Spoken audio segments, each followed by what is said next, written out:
Morning to our viewers across the world. It's 8 a.m. here in Abuja, Nigeria's federal capital, and you're tuned in to the weekend show exclusively on Africa Independent Television.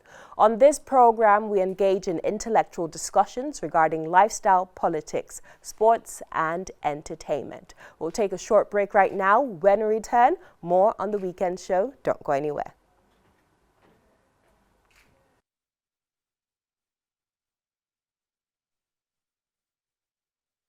Welcome back to the weekend show. You're now watching the lifestyle segment. Our topic of discussion is rape and gender-based violence.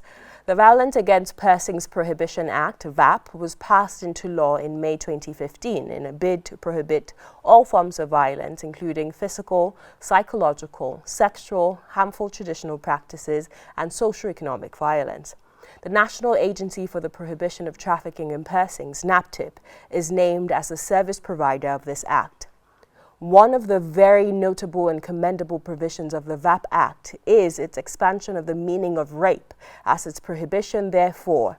While other existing laws limited their scope of rape to protect only females in relation to vaginal penetration without consent, the VAP Act has taken a giant stride to expand the meaning and scope of rape to include men. By this definition, both males and female are protected against rape in Nigeria. Today, joining us on the program to discuss this, we have with us the Director General of NAPTIP, Dame Donli, who is on Skype to speak with us. We also have the Public Relations Officer of the Nigerian Police Force, Mr. Frank Umba, who is also going to speak to us on this case. DG, are you there? Yes, I am. Good morning. Good morning, DG. How are you? I'm very well, thank you. And you? Very well. I'm having a little trouble hearing you. I don't know if you hear me clearly. I hear you very clearly. Okay, that's loud good. and clear. Yeah, she does. She does. Okay. All right. First of all, I want to get your reaction to the incessant cases of rape that has plagued our new and traditional media for the past few weeks. Just tell me in a few words, what's your reaction to all of this? Well, it's really very disturbing. As a matter of fact, we noticed the spike during this lockdown period. We noticed that there were lots of reported cases of rape, both male and female. And it's something that has really bothered us. I'm not so sure whether it is the fact that the numbers have spiked or the fact that people have become more aware and are now becoming bolder in reporting cases of rape. Okay, thank you. So we have, like I said, Dame Julie Okah, the DG of NAPTIP. We have learned that about 22 states have domesticated the VAP Act in Nigeria. However, some other states haven't, and so when you have some of these reports, it becomes harder for agencies such as yours to deal with it. So what's being done to advocate for all the states in Nigeria to domesticate the VAP Act to ensure that we have fairness and justice across the whole country whenever we have these situations? Well, I can tell you that the only thing we can do is to persuade them to domesticate the act. But besides that, all states already have enough legislation to take care of cases like rape. Implementation is the problem. It's not a lack of laws. We have so many laws, all over in all of the states. So it's just a matter of having the political will, to ensure that cases of rape are treated, seriously and with dispatch in the courts of law. Let me bring in Frank Umba here, the first PR of the Public Relations Officer of the Police Force. Are you there? Can you hear us? Is Frank Umba on the line? All right. Okay, DG. So I said earlier in my opening statement that the VAP Act has expanded the scope of rape. So it's no longer just about the penetration of a woman's bodily parts, but now it's actually expanded to also It's also expanded to men as well. The scope has been expanded to men as well. I've been told that we have the first PR on the phone. Has this increased the number of men who have also been able to report rape cases against them in the police force? Well, I'm very happy. Okay. I'm very happy that it includes men because we've always, not really protected the men, forgetting that a lot of men are also being raped every day. But unfortunately, the men are so shy to come out to report, maybe because of our culture, where homosexuality is looked at a very serious crime, and then the stigma again. I mean, if a lady comes out to say she was raped, people might understand. But when a man comes out, people are like, a bit, they look at them in a very funny manner. But I'm happy that men are beginning to come out of that. But the truth is, I've hardly seen older men come to report. They're usually underage boys that are taken advantage of and raped by older men. And the parents come out to report, which is a welcome development. We can start from there. Okay. We have the first, the police PRO on the phone to speak to us on this. Mr. Frank, can you hear us? Welcome to the weekend show. Osasu? So we have been discussing issues around sexual and gender-based violence in the country. Just yesterday in Abuja and Lagos, we saw a couple of people protesting, asking for a state of emergency on sexual and gender-based violence in Nigeria. We would like to know, what are your reactions to the recent demonstrations and protests and the outcry from Nigerians about sexual and gender-based violence? Okay, once again, good morning to all of you in the studio, and good morning to our viewers back home. Yes, indeed, we saw those protests, not just in Abuja and Lagos, but also in other states of the Federation. And unlike some other protests where perhaps the police might view them as people who are moving against the tide, I think very clearly the Nigerian police force is fully in support of all the advocacies and sensitizations that are ongoing, aimed at bringing to fore, bringing to limelight and spotlighting the challenges linked up with increasing cases of rape, sexual violence of all kinds, including the molestation, the sexual molestation of innocent children. So for us, it is the right step in the right direction. We will support any move and all moves by positive-minded citizens, law-abiding citizens, non-governmental organizations, the media, and other government agencies aim at galvanizing public response towards tackling the rape epidemic. Mr. Abba, I wonder how true the statement that the Nigerian police force is fully behind these victims is, because we've heard of cases where victims go into the police station to report rape and sexual assault cases, and they're asked, what were you wearing? They were asked silly questions like, why were you in that place at that time? We just saw a case yesterday of an activist who brought a sexual assault case to the police station here in Abuja, and the victims in which he was supporting were arrested and put into the same jail cell as other men. So is the Nigerian police force really standing with the victims and or the perpetrators of this crime? First of all, I will not be reacting to an incident I have no brief on. The incident you just cited is not known to me. If I have the details, I will investigate it. And if indeed what you've said is true, we have internal mechanism for dealing with such infractions. But I will tell you that the police officers you see on the street are all Nigerians. We are fathers, we are mothers. Some police officers are actually grandfathers and grandmothers. They've got mothers, sisters, aunties, and we know none of the average police officer none of the average police officers on the street will want any of his own to be raped. And so when people come to the station with cases of rape, beyond the fact that it's a crime, there is a kind of emotional repulsion it provokes in the officers that propels them sometimes and most times to go beyond the call of duty to do what is right. That is not to say that you might not get one or two officers who will act in manners inconsistent with their oath of office.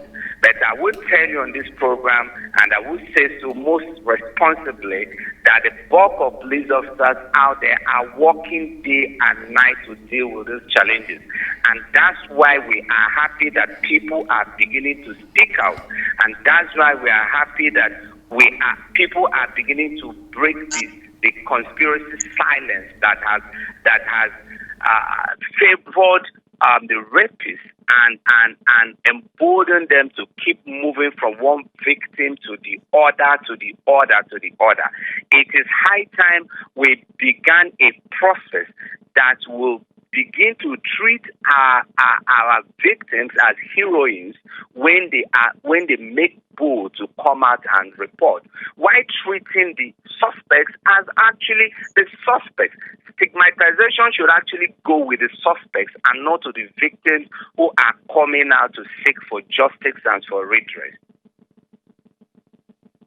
I think that we still speak a little to this, because we have seen reports, especially on social media, and this is not discrediting the work of the law enforcement agencies in fixing this, but we've seen situations where people report to the police and then they're encouraged to settle it outside and take away the shame from the child. So there was a case of a 4-year-old, and it was reported that they're told, oh, you don't want to bring shame to your child. Who is and how is the police force training these officers who are the first line of contact? Yes, we know that most police stations have a gender desk, but who is and how is the police force training all of your officers who may be the first line of contact when such cases are reported? Let me say this, and let me say this very, very clearly. Officers and men of the Nigerian police force, particularly the specialized detectives in the gender section, work day and night to find ways of dealing and bringing perpetrators of sexual offenses to book. As a matter of fact, we are actually complaining about the unnecessary suppressive attitude of families of victims of rape. And I can speak to you as a police officer, as a detective, as somebody who has worked at State CID Panti, who have worked in different front lines and personally had experience, multiple experience dealing with some of these cases. Nothing is as frustrating as when you, as a detective, you have worked so hard to wrap up a case, and families or relatives come around, sometimes go behind the police to collect money from families of the perpetrators of the act, and come around to the police station to tell you they are no longer interested in the prosecution of the suspect. And even in cases where you insist and go ahead because you've got the powers to do so, and it is a crime against the state, and so the family have no power to compound them, but even when you go ahead to do so, insist on prosecution, they turn around to become hostile witnesses. And once you have your key witnesses turning around to become hostile witnesses, you fail. And so it's like a journalist who have worked so hard to build up a story. Investigators spent his time and money to investigate a report, and then at the point of publishing, you are asked to drop the story. So I think on both sides there is need for us to continue to work together. And for us as a police agency, I can tell you that in our gender desk, you have got men and women of near impeccable characters, men and women who have undergone serious training and understood the psychology in interviewing rape victims, and understood the psychology in interrogating the suspects, and understood clearly how to collect evidence from the crime scene, how to preserve those evidence, and how to do with child victims of sexual molestation. What we need in this country is not just the political will, but also the collective will of the people to move against this trend. The will of the strength in character of victims to come out and report and stay on course until the end of the investigation and through prosecution.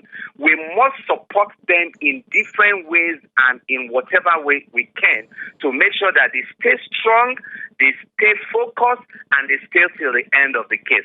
That's the only way we can begin to send a very strong message, a very strong message that persons who defile our innocent children, persons who take it hard on our adult women, people who go out sexually molesting and harassing our people will not go unpunished.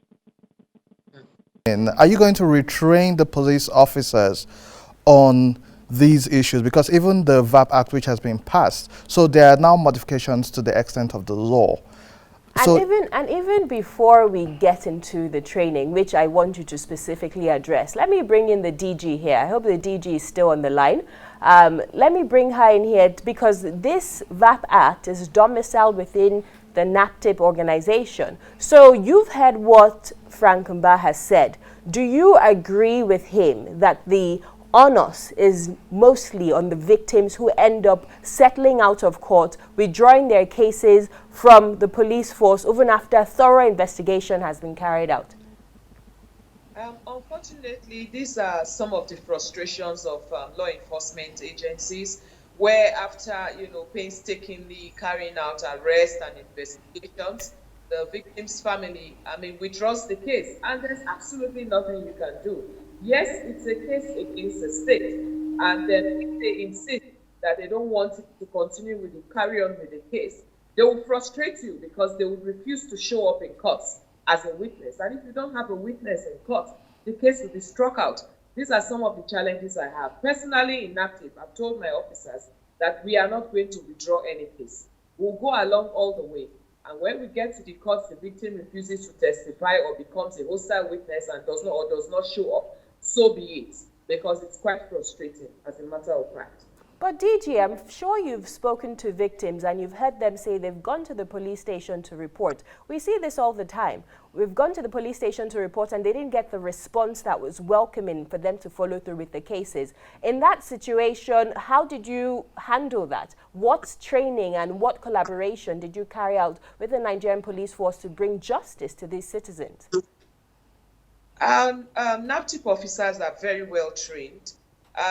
So I'm not sure anyone can ever say that the responses from our officers was settled, or what were you wearing, or what were you doing. That has never happened in NAPTIP, and that can never happen because we take training of our officers very, very seriously.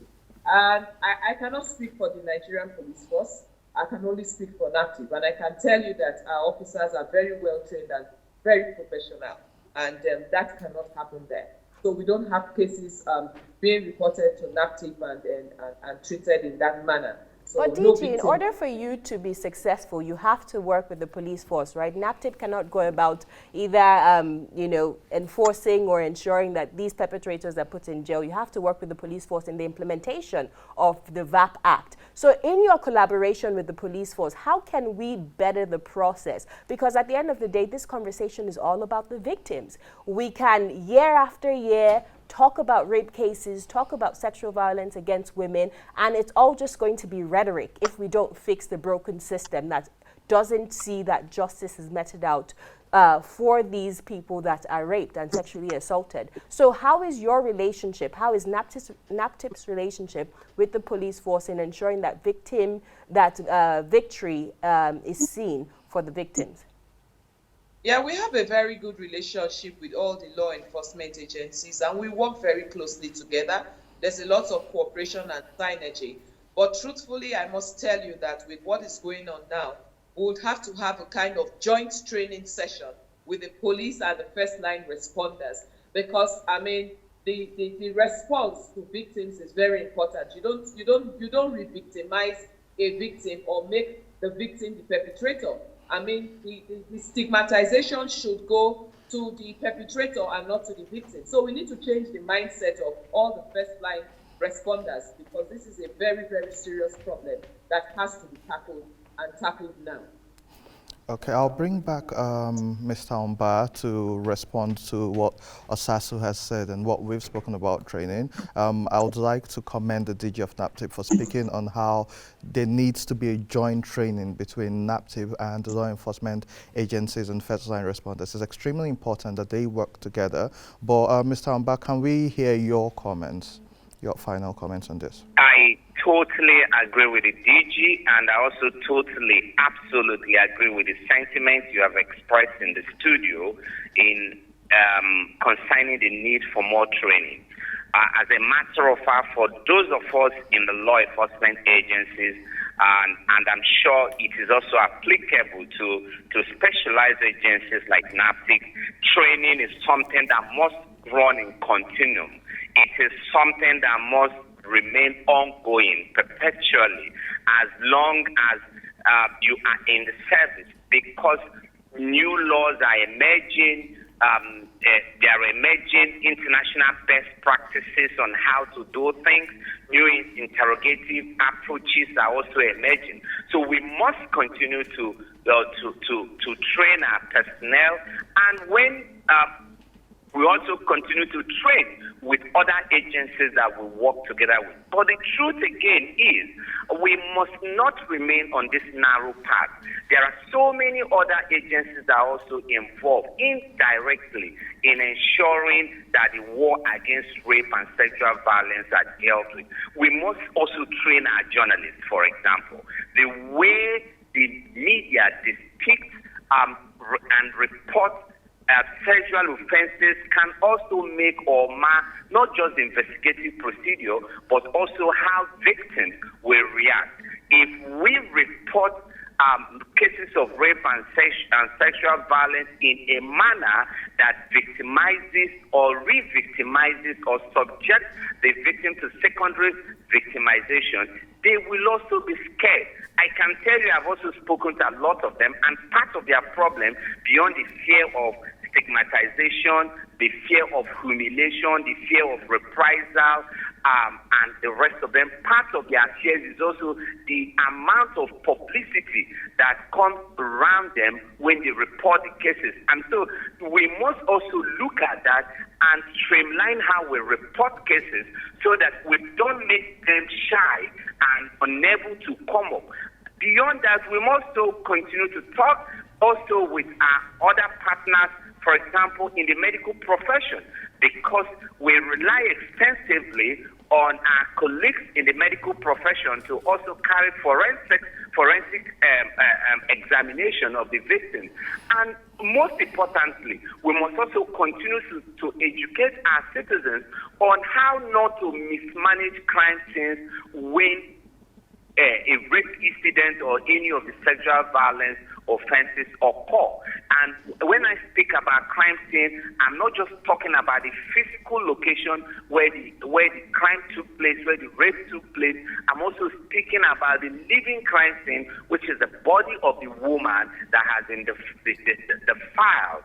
So we must continue to speak on this. It is the totality of all this, how the crime scenes are managed, whether the body or the physical crime scene, how quickly the case was reported to the police or to NAPTIP, because the faster you report the case, the easier it will be for investigators. The more proximate to the time of incident that you report the case to the police, the easier for the investigators to be able to get to the crime scene, secure the crime scene, collect all the available evidence, and also the fresher the memory of the victim, so that when she is recounting the incident, she'll be able to recount them exhaustively and in the kind of details that will be useful to investigators. So there are a whole lot of angles that we must continue to talk about, sensitize our people on,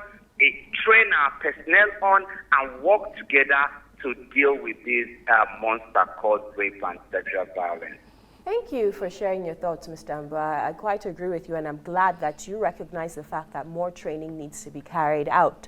But in the instances of those who have reported these crimes that have been carried out against them, we saw in Benin City Uwa, who was brutally raped by 5 men and had her skull smashed with a fire extinguisher.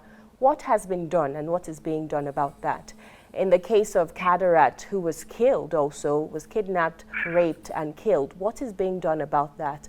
In the case of many people across the nation who have been victims of rape and gender-based violence, what is being done about that? In the past couple of weeks, I've just given you 2 instances of cases that have been reported, cases that the light has been shined upon. What is the police force, or what are the state commissioners of police doing about this in their respective states? Osasu, you've just given me a few cases. I actually know more of the cases than you know. And I have litany of these cases, and lots of those cases are receiving attention. And like I will say, in the case of Uwa, for example, that's another classical example of a crime scene that was messed up. But we are making progress with the investigation. If you check online, you will see a video of a journalist, and I'm using that in quotes because he's an online reporter, and everybody today lay claim to be a journalist, who visited that crime scene even before the police got there and was reporting about the incident, and he was walking around the crime scene picking item upon item upon item and reporting on them.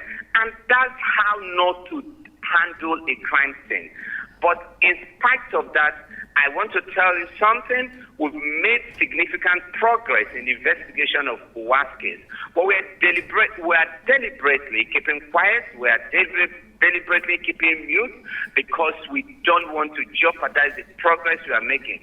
At the appropriate time, we will tell Nigerians how far we've gone. But I want to reassure you, I want to reassure the family and friends of Uwa, I want to reassure all our women in this country that our commitment to investigating cases such as that of Uwa is irrevocable.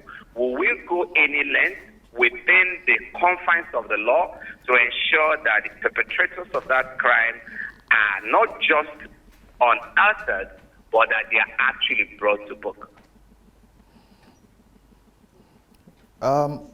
So DG, I think we still have the DG of NAPTIP.